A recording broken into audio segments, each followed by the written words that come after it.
we pulled up to Unfazed Atlanta to do one thing. We want to find the next streetwear brand that's about to blow up. Me and Lil Yachty did a whole tour, interviewed brands to figure out who's next up. You know we stay giving y'all a free game? Now let's get into the video.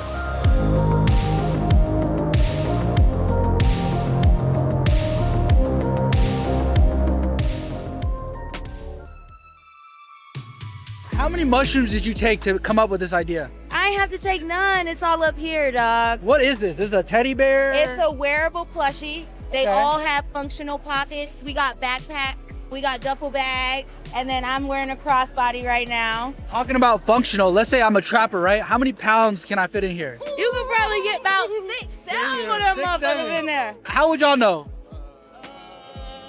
You can hide anything in these pockets, man. It's for you. How much does one of these sell for? They go anywhere from 100 all the way up to like 500. Why do you make them handmade versus using a sweatshop in China? Just because I'm able to put my real creativity into it. I'm freestyling all of these, so this is like really just my real brain work getting into it. So what is it? Is it a backpack version? Yeah, this is the backpack. This has 3 pockets on the front. It also has a laptop pocket in it. And what about the hats? The hats have something in them or no? No, the hats is just 3 ears. It's actually an Australian animal that's a Kango that has ears like this. How much is the hat?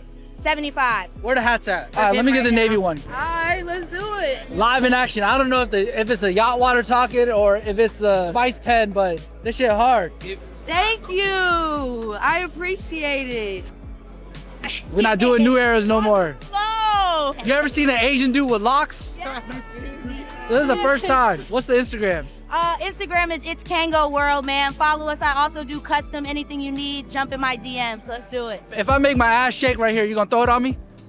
No. We from the rack, we don't shake no ass over here. Come on, look. You know you gotta flick it though. Look, break my apart, break my apart. Let's get to it, man. What's your name? Eric. My name is Silver, man. Silver, nice to meet you. We with Superline right now, Yeah. man. Shop at Superline. The money spread, the money spread. Money spread, this shit going on. What's the brand called? This called Trap Addiction, man. We from Chicago, Illinois. What's the thing that you trapping the most? Cotton or drugs? Cotton. We only trap cotton. Like, you're not trapping no drugs? No, we ain't trapping no drugs, man. We don't do drugs, man. Kids don't do drugs, So man. if there's a kid out there, he's 18, he wants to have the money spread, right? Should he sell pounds of cotton or should he sell pounds of fentanyl? You gonna make way more money selling clothes. You get something like this for 20, 30, $40 and you can sell it for however much you want. The word trap, a lot of people talk about it. What does it mean to you? Trap is anything, whatever you do. If you're doing this, man, this basically trapping. You gotta get your money off this, man. But look. Trap don't mean whatever y'all think it means. Trap means take risk and prosper. So we take a risk and got clothes and brand. Now we trying to prosper. This is what we doing. Trapping is a mindset. How much money you made from trapping weed and how much money you made from trapping clothes? I ain't made no money out trapping weed, but today I made a quick 200 that it just started. I'm already up 200. They're not selling weed, they selling clothes. You know what they giving y'all a free game?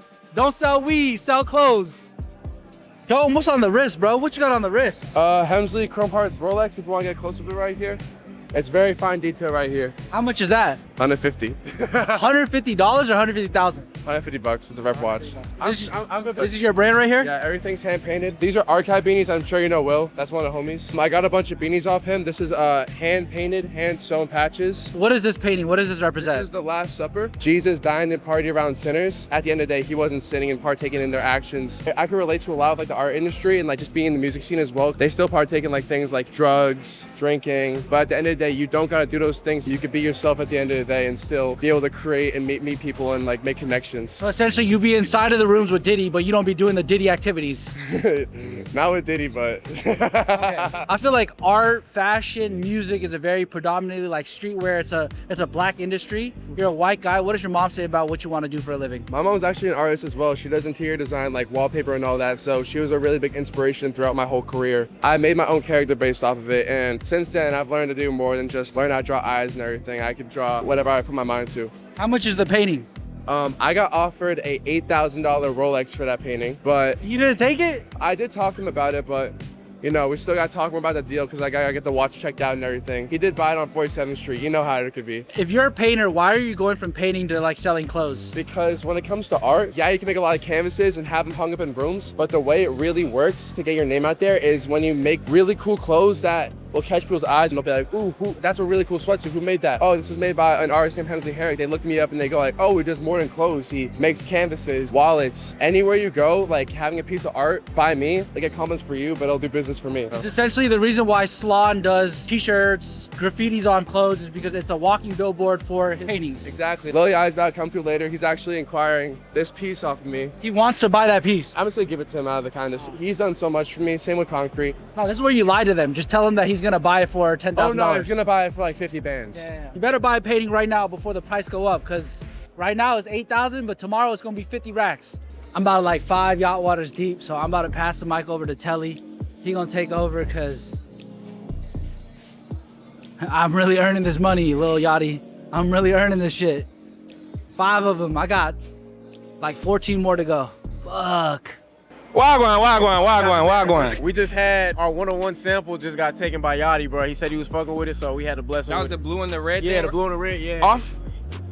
the body, gang. Off the body. The boat not even here yet, but he said, let me just get that, bro. So I was like, here, bro. How much did it cost you to even make that sample? Maybe like 2? I'm noticing with all the clothes I'm seeing from you, a lot of them is knit based in a way too. Why you continue to double down on that? Because I feel like it's so much mesh or like, you know what I'm saying, regular tees, and I feel like we're able to execute the knitwear so well, so it's like, and I like the way it looks. This one right here is tough too. I like this a lot. This is like the first piece we popped out with that kind of got like semi-viral. How much of these did you even sell? I know for sure I sold over 1,000 for sure. Over 1,000? Over 1,000 for sure. It's to the point where there's a guy in Nigeria that had a fake version of this shirt. So once I seen that, I was like, okay, we're doing something right there.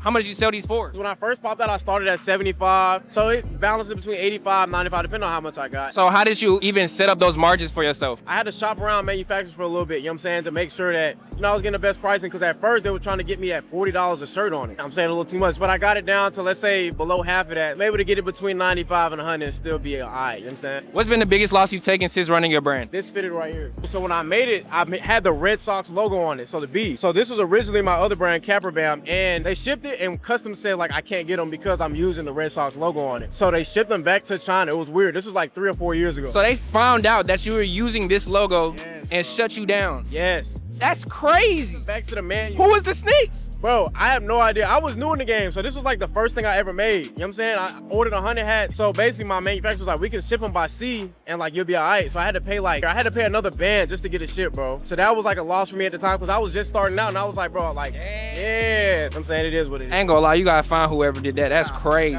How did you adapt to the blow up so where your brand was prepared for all the high demand for your product? I always started off ordering bulks at 100 at a time. So luckily, like I was already ready to like take the next step into maybe 200, 300, you know what I'm saying, 400 pieces. As the demand grew, when I first popped out the Atlanta streetwear market with it, I kind of just kept it rolling. And then I kind of got into running ads and that kind of kept it going too. So I feel like now I'm still building, but like I've always had a good enough foundation to where I can withstand the demand for the shirt. So, or any piece really. Have you been spending your money too much, bro? Nah.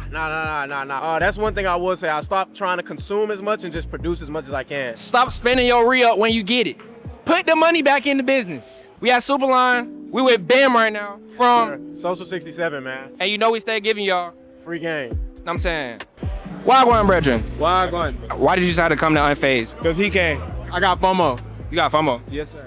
What you looking for in the upcoming clothing brands? Originality. People that's just trying to go get it. That's why I respect shit like this. Pay that hard earned, you know, get the promotion. Since you've been on your creative journey, what's been the biggest loss that you've had? Biggest loss? I done lost so much money thinking you making the right decision. Maybe time, can't get that shit back. Get the money back, can't get the time back. Like, y'all don't wasting my time doing a lot of bullshit, but like, come with the game. And that's why you here to get in position to make sure other niggas don't waste no time. If you could talk to the 18-year-old version of yourself coming up for the first time, what would you tell them? Stop overthinking, just do it, you're gonna be fine. Like, I already knew that, but like the reassurance from myself, gonna be all right. Say that again. What you say? What'd you say? What you say? I don't know what's going on right now. I just say I'm be all right. I don't know if interview gonna happen now. Bo, you cool if I interview you for Unfazed? I gotta go to the airport. That's cool. You right with these? How you liking the event? I like the concept, man. A bunch of creators getting together, just being able to preview stuff they're working on and, you know, just give back to the consumers. I like it. For the people that don't know you, what's your name and where you from? I go by KO, I go by Comeback, I go by Cash. I'm from Elizabeth, New Jersey. You probably didn't see my face though, just didn't know my name. Heard my voice, and just didn't know it was me. You've been on that Concrete album recently. How was that? It was great, bro. I've been listening to Boat since I was 14 years old, gang. Like, I've been slapping niggas in the face who's telling me his music is ass since I was in school. So, like, It's a real full circle moment. So how did you get to a point where you're even able to move with all these high level people? Bro, I think niggas just fuck with talent. And also, I think when you're good at something, it's just like people just like to be around niggas who are good at what they do. It speaks through taste, and niggas love niggas with good taste, because that shit is kind of gone. As time go on, there's less and less good taste around. So when niggas find good taste, they hold on to it. And if it's a nigga who have good taste in every subject, niggas hold you real close. What make good taste? I don't know, too much go into good taste, because some shit could be good today and ass next week. But you gotta know to know, you feel me? And you gonna have it off real. And everybody else gonna know it too. They tell you. Nigga ain't gotta say nothing. Anything you hear me say about myself, somebody told me already. So if you could talk to Lil Me before you start on your creative journey, what would you tell him? Don't worry about shit, you did it. On God, trust yourself. You feel like a lot of creatives out here fail to like trust themselves regardless of what's happening? Yeah, I think everybody chases momentary success. In the creative game, bro, it's not about like 1 year, 2 years, 5 years, bro. This shit really like 10, 15, 20 years down the line. So like 2, 3 years into your career, you're not where you want to, but everybody get discouraged, bro. You just gotta stay down. Like, you never know when this shit gonna take off. The thing about being a creative, this is a 24/7 job. You're never off the clock, never, because this shit could go at any moment. You never know where it's gonna come from. You just gotta make sure you're doing the right shit, honing in on your craft, and put yourself in the right positions and around the right people, bro. If you doing the right thing, because you can spend a lot of time doing something that's not right for you and you never go nowhere and you wonder why you stuck, because you not self-aware enough. You chasing another nigga's dream. You gotta get aware with yourself, figure out where you could get in, and then take that to the moon. But don't try to become the best version of another nigga because it worked for him. Figure out what worked for you and take that shit to the moon. I promise you'll be good. Okay. Hey, bro, you know I'm half Mexican, right? Oh, really? Bro, yeah. I didn't know that. I'm full Mexican. You're full Mexican. Well, actually, I am also full Mexican when I work in the warehouse. My amigos. I got you. What's your brand called? Created by Rebels. We're a brand from LA. We drove 30 hours here just for this event. You drove 30 hours. Great, me and him. So you think you better than Atlanta? We think with the flyers in Atlanta. We're the biggest and baddest right now. Show me one piece, your favorite piece. It's the front, and look, the statement piece. The back. When you drove 30 hours to come here, did you bring any pounds? Hey, you asking too many questions now. How much is the pounds going for? Get down the low, get down the low. I feel like a lot of people in LA, right? The hustle is trapping out bows, trapping out pounds, trapping out work. Why are you trapping out pounds of cotton versus trapping out pounds of oregano? I'm Mexican. Doing that kind of, it's like you get disowned by your own family. Like that's very like unseen. Like we don't like that. I thought Mexicans fuck with that shit. Certain do, but like in my household, it's a no-go. Tequila, mezcal. Like, if it's like a group of us, ding, ding, ding, ding. What about the no sugar? Y'all allowed to trap out the no sugar? The booger sugar? I don't know about the booger sugar, dog. Like I said, I'm clean, dog. Hey, bro, you drove 30 hours here from LA. How many pounds of weed and how many pounds of sugar burger did you bring? I didn't mean nothing, man. I forgot it, man. But it's coming through the plane later. You think clothes is more profitable than selling drugs? Yeah, I think so, bro. Do you believe that? I believe that, man. I 100% believe that. How'd you afford the girls and the jewelry? We're right here selling clothes, bro. Okay. At the end of the day, it's gonna be empty bins. Who's more fashionable, people in LA or people in Atlanta? Atlanta has some good inspo, bro. I'm not gonna lie. They have some good fits. They're very color coordinated out here. Very color. A lot of colorful. Yeah, it's very colorful, bro. Really taste the rainbow out here, for sure. Who got better drugs, Atlanta or LA? LA. How would you know? I just know, man. It's just, what can I say? If the feds want to come and scoop you up, what's your address and your social and your government name? Created by Rebels, man, but the feds not coming because we don't do that, dog. All right, you know we stay giving y'all free game. Another episode of DJ. Anybody that has a bag like that is like super rich. Yeah, like, you know I'm super rich, but you try to keep it low key a little bit. You give them a little. You say you low key, but you got like. You gotta give them a little something so they can know how rich you are. But like, they see this box, they see this belt, they see this chain, they see this watch. They're like. So you warming them up for the final like exposure. Give me the pre-exposure. All right, pre-exposure. We did pre-exposure. You got like maybe 200K worth of jewelry in here, you know what I'm saying? How much is this right here? The Freddie chain. The Freddie chain? I'll do it for 5,000. You gotta have a teardrop to have this or no? You gotta have a bullet on your face. Okay, not for me. For you? Yeah. Low key, homeless. Low key, no. You rich. I think the way you should go, I ain't gonna lie. More subtle, I say more watches as far as that. But if you got anything, I say the tennis chain. This is natural diamonds. They SI1 quality. This chain right here is 10,000. I bought a moissanite one for 300. Should I spend 300 on a moissanite or should I spend 10,000 on a natural? Spend 300 on a moissanite every time, gang. You're gonna get the same hose. But you selling the $10,000 one. Yeah, this for the guys who can't just fathom having a moissanite chain on their neck. Yeah. You know, there's some people like that. They like, nah, I gotta spend 10. I can't spend 3. I'm a moissanite type of guy. We'll be team up. Let's lock in. Let's put this shit together. Temu Moissanite gang. You know this is a commercial for your business, right? I'm known for having natural diamonds, but if you need the Temu motherfucker, hit my guy. We gonna get you right. So I can have this for the interview, right? Keep it. All right. I'm getting rid of the moissanite. I'm going crazy, y'all. Is that good? I was just kidding. He literally gonna let me keep it? There's no way, there's no way he's giving me a $10,000 chain, right?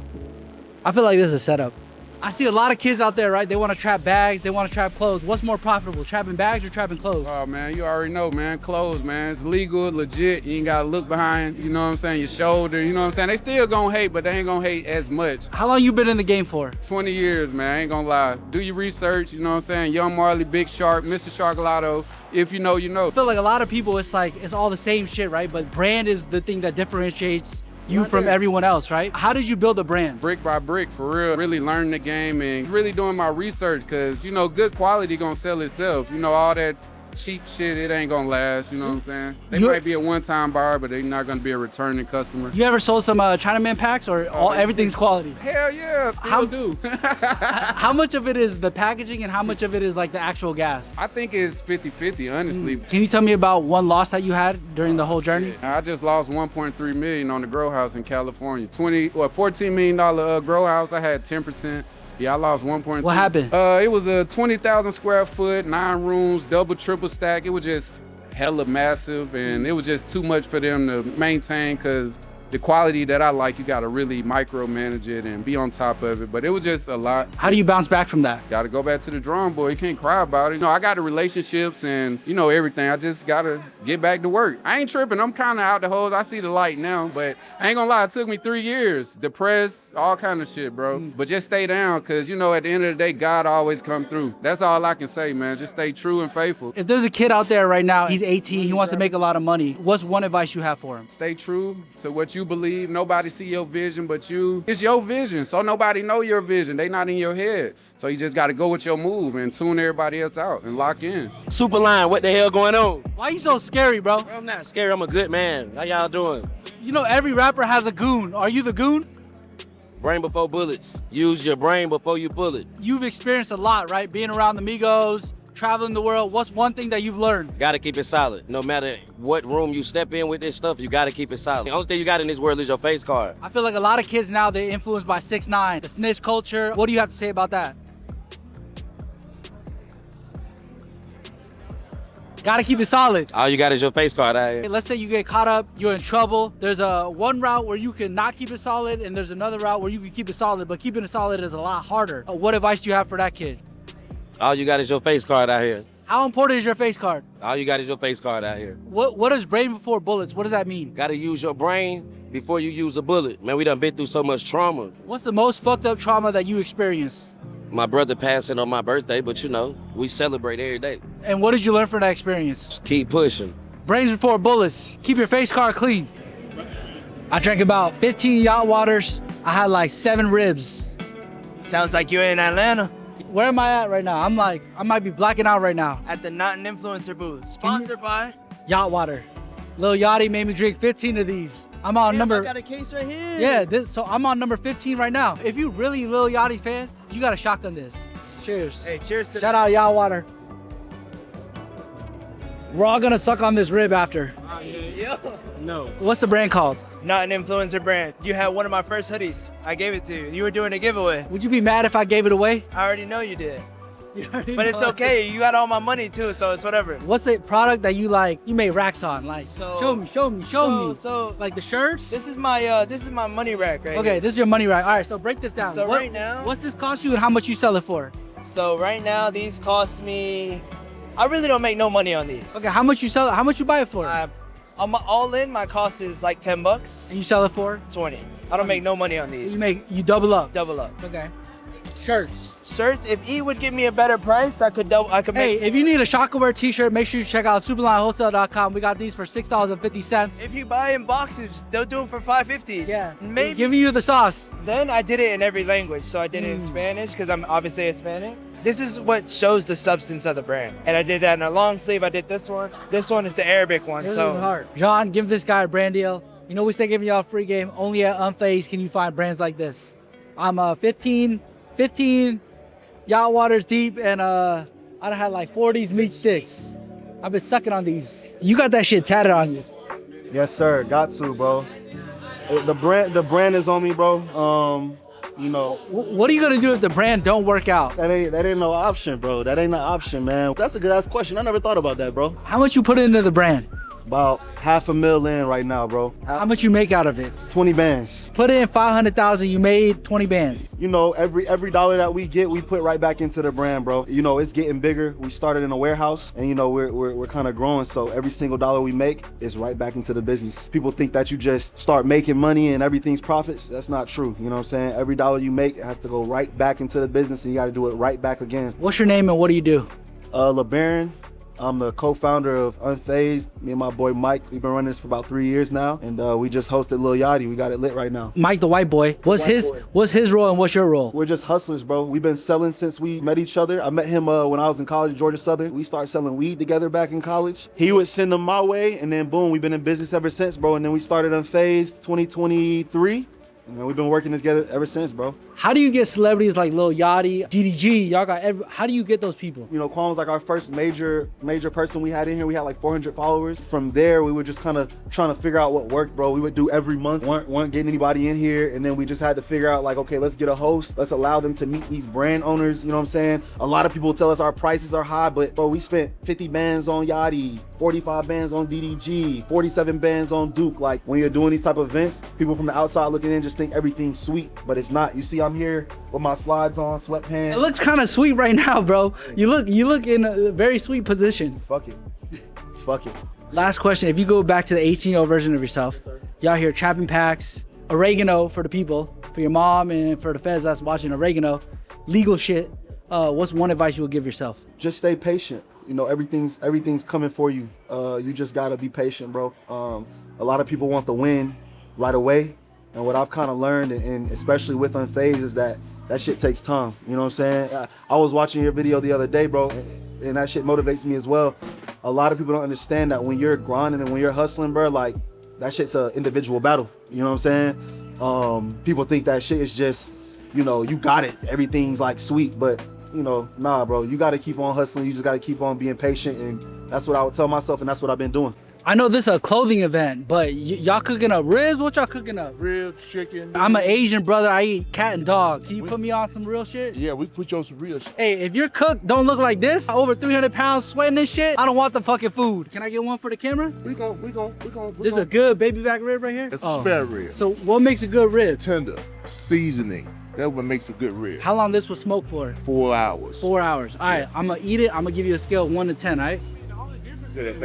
That thing just fall off in his mouth. Tell me what you 7. say. This is 7. If I get the sauce, it's a 10. Good ribs don't need no sauce. Is there any advice you have for a kid that wants to be in the food industry? Get around some people that does it. You gotta love what you do when it comes to food. Food is for my relaxation. I worked in the industry. I worked for UPS for years, and that was my relaxation. So you gotta do something you love. You got that UPS pension? You gotta have that. You with the Brown Boys? That's right. Oh, how much is the pension? That ain't nobody's business but mine. Don't start a clothing brand. Go work at UPS, get a pension, then start your own ribs. This is the best ribs right here in Atlanta. I'm gonna put some sauce on it right now, and then I'm gonna tell you the score. ICP. Just a real player. We're also getting a chicken right now.